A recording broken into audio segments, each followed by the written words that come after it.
இன்றைக்கி பாலிட்டி வகுப்பில் மாநில அரசு பணியாளர் தேர்வாணையத்தை பற்றி நம்ம விளக்கமாக தெரிஞ்சுக்க போகிறோம். இந்த தகவல் 12ஆம் வகுப்பில் அரசியல் அறிவியல்னு ஒரு புத்தகம் இருக்குதுங்க, அதில் கொடுத்துருக்காங்க. இந்த டாப்பிக்கை பொறுத்த வரைக்கும் நீங்கள் படிக்க வேண்டியது அப்படிங்கிறது வெறும் 10% தான். மீதி 90% புரிஞ்சு வச்சுக்கிட்டா போதும், அந்த லெவலில் தான் இருக்குது. இந்த வீடியோவை ஸ்கிப் பண்ணாமல் முழுமையாக பாருங்கள். பார்த்து முடிக்கும் பொழுது அந்த 90% டேட்டாவும் உங்கள் மனசில் அப்படியே பதிஞ்சிரும். எக்ஸ்ட்ரா இருக்கிற அந்த 10% நீங்கள் ஒரு நோட்டில் நோட் பண்ணி நீங்கள் படிச்சிங்கன்னா போதும். ஒரு 5 முறை படித்தாவே இந்த டாப்பிக்கை கம்ப்ளீட் பண்ணிடலாம். அந்தளவுக்கு சிம்பிளாக தான் இருக்குது. முதல்ல மாநில அரசு பணியாளர் தேர்வாணையம்னா என்னன்னு சொல்லிடுறேன். நேற்று நாங்கள் ஒரு வீடியோ போட்டிருந்தோம். மத்திய அரசு பணியாளர் தேர்வாணையம் யூபிஎஸ்சியை பற்றி ஒரு வீடியோ போட்டிருந்தோம். அந்த யூபிஎஸ்சி எதுக்கு இருக்குது அப்படின்னா, இந்தியா முழுக்க ஆட்சி பணிக்கு தேவையான ஆட்களை தேர்வு செஞ்சு வழங்குறதுக்காக இருக்குது. அதாவது ஐஏஎஸ், ஐபிஎஸ், ஐஎஃப்எஸ் போன்ற மிக முக்கியமான போஸ்ட்டுக்கு ஆள் எடுக்கக்கூடிய அமைப்பு தான் யூபிஎஸ்சி. இதே மாதிரியான அமைப்பு ஒவ்வொரு மாநிலத்திலையும் இருக்குதுங்க. தமிழ்நாட்டில் இருக்குது, கேரளாவில் இருக்குது, கர்நாடகாவில் இருக்குது. இப்படி ஒவ்வொரு ஸ்டேட்லேயும் மாநில அரசு பணியாளர் தேர்வாணையம் இருக்குது. இவங்களுடைய வேலை என்ன? அந்த மாநிலத்துக்கு தேவையான அரசு பணியாளர்களை தேர்வு வச்சு தேர்ந்தெடுத்து கொடுக்கறது தான் இவங்களுடைய வேலை. தமிழ்நாட்டில் டிஎன்பிஎஸ்சி இருக்கு இல்லைங்களா, அதே தான் இது, வேறு ஒன்றும் கிடையாதுங்க. இந்த ஆணையத்தை பற்றி அரசியலமைப்பில் எங்கே சொல்லியிருக்காங்க அப்படின்னா, இந்திய அரசியலமைப்பில் பகுதி 14 சட்டப்பிரிவு 315 323 வரை இருக்கிற பிரிவுகளில் சொல்லியிருக்காங்க. இதில் மாநில அரசு பணியாளர் தேர்வாணையத்தை பற்றி தான் சொல்லியிருக்காங்களான்னு கேட்டால் கிடையாது. இந்த சட்டப்பிரிவுகள் மத்தியில் இருக்கிற யூபிஎஸ்சிக்கும் பொருந்தும், மாநில அரசு பணியாளர் தேர்வாணையத்துக்கும் பொருந்தும். ரெண்டுக்கும் பொதுவான சட்டப்பிரிவுகள் தான் இது. அடுத்து இந்த தேர்வாணையத்துடைய அமைப்பு பார்க்க போகிறோம். அமைப்பை பொறுத்த வரைக்கும் இந்த தேர்வாணையத்தில் தலைவர் இருப்பார், நிறைய உறுப்பினர்கள் இருப்பாங்க. இந்த உறுப்பினர்களை பொறுத்த வரைக்கும் யூபிஎஸ்சிக்கும் டிஎன்பிஎஸ்சி மாதிரி அமைப்புக்கும் வித்தியாசம் இருக்குதுங்க. நேற்று வீடியோவில் நம்ம சொல்லியிருப்போம், யூபிஎஸ்சியில் ஒரு தலைவர் 10 உறுப்பினர்கள் இருப்பாங்கன்னு பார்த்துருப்போம். ஆனால் டிஎன்பிஎஸ்சி மாதிரி இருக்கிற மாநில அரசு பணியாளர் தேர்வாணையத்தில் உறுப்பினர் எண்ணிக்கை மாறுபடும். ஏன்னா உறுப்பினர் எண்ணிக்கையை அந்தந்த மாநில அரசுகளே நிர்ணயம் செஞ்சுக்கலாம் அப்படின்னு சொல்லிட்டாங்க. அதன்படி மாநில அரசு பணியாளர் தேர்வாணையத்துறை உறுப்பினர்களை ஆளுநர் தான் முடிவு பண்ணுவார். தமிழ்நாட்டில் 12 பேர் இருக்கலாம், கேரளாவில் 10 பேர் இருக்கலாம், கர்நாடகாவில் 8 பேர் இருக்கலாம். அது அந்தந்த மாநில ஆளுநர்களுடைய முடிவை பொறுத்தது. உறுப்பினர்களை தேர்வு பண்ணும் பொழுது ஒரே ஒரு நிபந்தனை மட்டும் இருக்குதுங்க. அந்த நிபந்தனையை மட்டும் கரெக்டாக ஃபாலோ பண்ணணும். என்ன நிபந்தனை அப்படின்னா, நியமிக்கப்படக்கூடிய உறுப்பினர்களில் பாதி பேர், அதாவது 50% உறுப்பினர்கள் ஏற்கனவே மத்திய மாநில அரசுகளுடைய நிர்வாகத்தில் அட்மினிஸ்ட்ரேட்டிவில் 10 வருஷம் வேலை பார்த்துருக்கணும். அதாவது 50% உறுப்பினர்கள் 10 வருஷம் நிர்வாகத்தில் வேலை பார்த்துருக்கணும் அப்படிங்கிறது தான் விதிமுறை. அடுத்தது இந்த தேர்வாணையத்துடைய தலைவர் மற்றும் உறுப்பினர்களுடைய பணி நிலைகள், அதாவது அவங்களுடைய பணி நிலைகளை ஆளுநர் தான் வரையறை செய்கிறாருங்க. இப்படி ஆளுநரால் தான் தலைவர் மற்றும் உறுப்பினர்கள் நியமிக்கப்படுறாங்க. தலைவர் மற்றும் உறுப்பினர்களுடைய பதவி காலத்தை பொறுத்த வரைக்கும் இவங்க 6 வருஷம் அந்த போஸ்டிங்கில் இருக்கலாம். 6 வருஷம்னா சர்வீஸ் இருந்தால் 6 வருஷம், இல்லைன்னா 62 வயசு ரிட்டைர்மெண்ட் ஏஜ். இதை பொறுத்த வரைக்கும் ஒரு முக்கியமான பாயிண்ட்டை மட்டும் கவனிங்க. ஒன்றிய அரசு பணியாளர் தேர்வாணையம் யூபிஎஸ்சியில் ரிட்டைர்மெண்ட் ஏஜ் என்பது 65 வயசு. அதுவே டிஎன்பிஎஸ்சி அமைப்பில் 62 வயசு. இவங்க இடையிலே எனக்கு வேலை வேணாம்ப்பா, நான் கிளம்புறேன் அப்படின்னு சொல்லிட்டு வேலையை ராஜினாமா பண்ணுறாங்கன்னா அந்த லெட்டரை ஆளுநர்கிட்ட கொடுக்கணும். ஆளுநர்கிட்ட முறைப்படி அறிவிச்சுட்டு அவங்க வேலையை விட்டு போய்க்கலாம். அடுத்து இவங்களுடைய பதவி நீக்கம். இங்கே தான் நீங்கள் ரொம்ப முக்கியமாக கவனிக்கணும். ஆளுநரால் இவங்க நியமிக்கப்பட்டாலும் இவங்களை பதவி நீக்கம் செய்யணும் அப்படின்னா குடியரசுத் தலைவரால் தான் முடியும். குடியரசுத் தலைவரால் மட்டும்தான் இவங்களை போஸ்ட்டை விட்டு தூக்க முடியும், யாராலையும் முடியாது. ஆளுநர் தான் தலைவரையும் உறுப்பினரையும் நியமிக்கிறாரு. ஆனால் அவராலேயே இவங்களை போஸ்ட்டை விட்டு தூக்க முடியாது, குடியரசுத் தலைவரால் தான் தூக்க முடியும். அதுவும் அந்த போஸ்டிங்லேருந்து ஒருத்தரை தூக்கணும் அப்படின்னா குடியரசுத் தலைவர் உச்சநீதிமன்றத்துடைய கருத்தை கேட்பார். அந்த கருத்தின் அடிப்படையில் செயல்படுவார். எதுக்காக இந்த மாதிரி வச்சுருக்காங்க அப்படின்னா, தேர்வாணையம் சுதந்திரமாக செயல்படணும் அப்படிங்கிறதுக்காக வச்சுருக்காங்க. சுதந்திரமாக அப்படின்னா நேர்மையாக நடக்கணும், சுதந்திரமாக நடக்கணும். அப்போ தான் அவங்க ப்ராப்பராக சரியான ஆட்களை தேர்வு பண்ணி அரசுகிட்ட கொடுப்பாங்க. அதுக்காக தான் வச்சுருக்காங்க. குடியரசுத் தலைவரால் பதவி நீக்கம் செய்யப்பட முடியும் அப்படிங்கிறதுனால இவங்க யார் மிரட்டலுக்கும் பயப்பட வேண்டிய அவசியம் கிடையாது. அப்போ நேர்மையாக செயல்படுவாங்க. அடுத்து மாநில அரசு பணியாளர் தேர்வாணையத்துடைய தலைவர் மற்றும் உறுப்பினர்களுக்கு சம்பளம், பென்ஷன்லாம் எங்கேருந்து போகுதுன்னா மாநில அரசுடைய தொகுப்பு நிதியிலிருந்து போகும். தொகுப்பு நிதியிலிருந்து பணத்தை செலவு செய்யக்கூடிய அதிகாரம் யார்கிட்ட இருக்குன்னா ஆளுநர்கிட்ட தான் இருக்குது. ஆளுநர் தான் பணத்தை செலவு செய்ய முடியும்.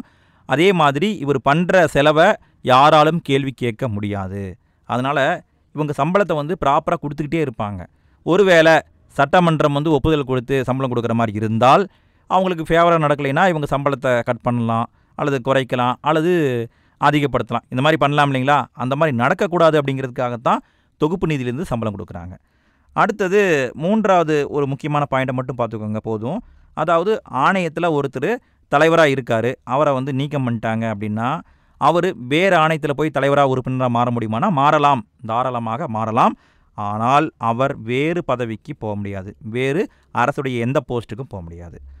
அடுத்தது என்ன கொடுத்துருக்காங்க அப்படின்னா அரசு பணியாளர் தேர்வாணையத்துடைய உறுப்பினர் மற்றும் தலைவரை பொறுத்த வரைக்கும் ஒரே முறை தான் போஸ்டிங்கில் வந்து ஒரே முறை தான் இருக்க முடியும். 6 வருஷம்னா 6 வருஷம் வேலை பார்த்துட்டு வேறு டிபார்ட்மெண்ட்டு போய்க்க வேண்டியது தான்.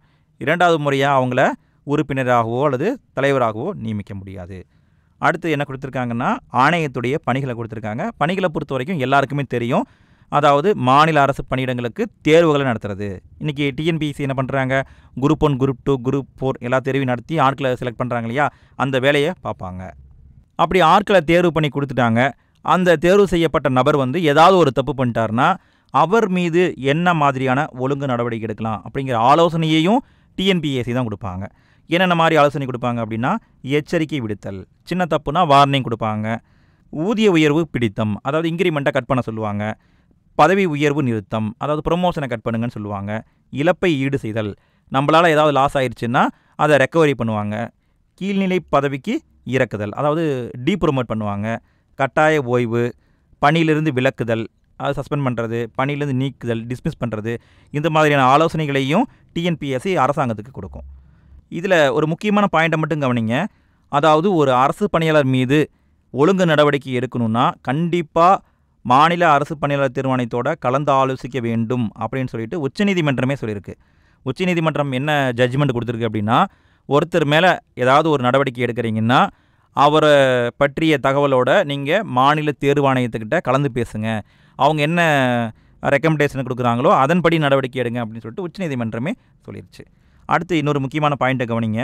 முன்னாடி வரைக்கும் ஒருத்தர் மீது ஒழுங்கு நடவடிக்கை எடுக்கணும்னா ஆலோசனை வழங்கும் அமைப்பாக இருந்தது என்னது, மாநில அரசு பணியாளர் தேர்வாணையம் தான் இருந்தது. அவங்க தான் சஜஷன் கொடுப்பாங்க. இப்படி ஒருத்தர் தப்பு பண்ணிட்டாரு என்ன பண்ணலாம் அப்படின்னு சொல்லிட்டு கவர்மெண்ட் கேட்டால் இந்த மாதிரியான நடவடிக்கையெல்லாம் எடுக்கலாம்னு சொல்லிட்டு டிஎன்பிஎஸ்சி சொல்லும். ஆனால் 1964 மாநில கண்காணிப்பு ஆணையம் அப்படிங்கிற ஒரு ஆணையத்தை உருவாக்குனாங்க. அதாவது ஸ்டேட் விஜிலன்ஸ் கமிஷனுங்க. அதாவது லஞ்சம் வாங்கினா பிடிப்பாங்க இல்லைங்களா, அந்த கமிஷன். இந்த கமிஷன் உருவாக்கப்பட்ட பிறகு ஆணையத்துக்கும் இந்த கமிஷனுக்கும் இடையே வந்து சில முரண்பாடுகள்லாம் ஏற்பட ஆரம்பிக்குது. முன்னாடி வரைக்கும் ஆணையம்தான் சஜஷன் கொடுக்கும், இவர் மேலே இந்த மாதிரியான நடவடிக்கை எடுக்கலாம் அப்படின்னு சொல்லிட்டு. இப்போ என்ன பண்ணுதுன்னா இந்த மாநில கண்காணிப்பு ஆணையமும் சஜஷன் கொடுக்குது, இவர் மேலே இந்த மாதிரி நடவடிக்கை எடுங்கன்னு சொல்லிட்டு இவங்களும் கொடுக்குறாங்க. அப்போ 2 பேருமே வந்து என்ன பண்ணுறாங்கன்னா சஜஷன் கொடுக்குறாங்க.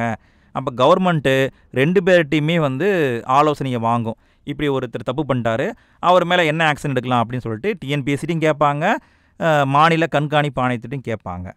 இருந்தாலும் மாநில அரசு பணியாளர் தான் வந்து ஒரு சுயாட்சியான அமைப்பு, தன்னிச்சையான அமைப்பு அப்படிங்கிறதுனால அந்த ஆணையத்துடைய முடிவுக்கு தான் ரொம்ப முக்கியத்துவம் கொடுக்கணும்.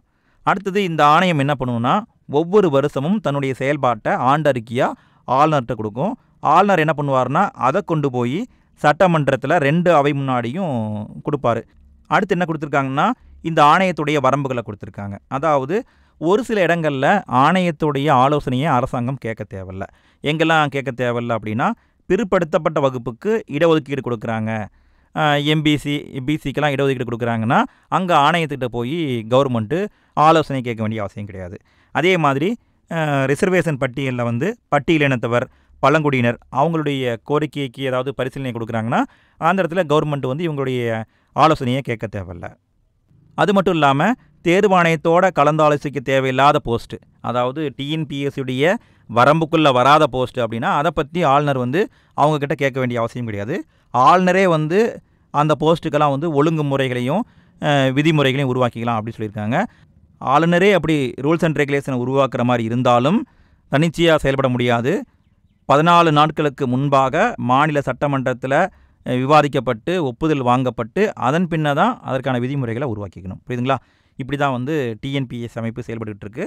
அடுத்தது டிஎன்பிஎஸ்சியுடைய பங்களிப்பை கொடுத்துருக்காங்க. இதோட முடிச்சுக்கலாம்.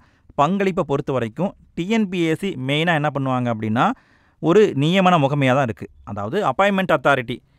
ஆனால் எனக்கு வந்து இத்தனை ஆள் தேவை அப்படின்னா அத்தனை ஆளை வந்து செலக்ட் பண்ணி மட்டும்தான் கொடுக்கும்.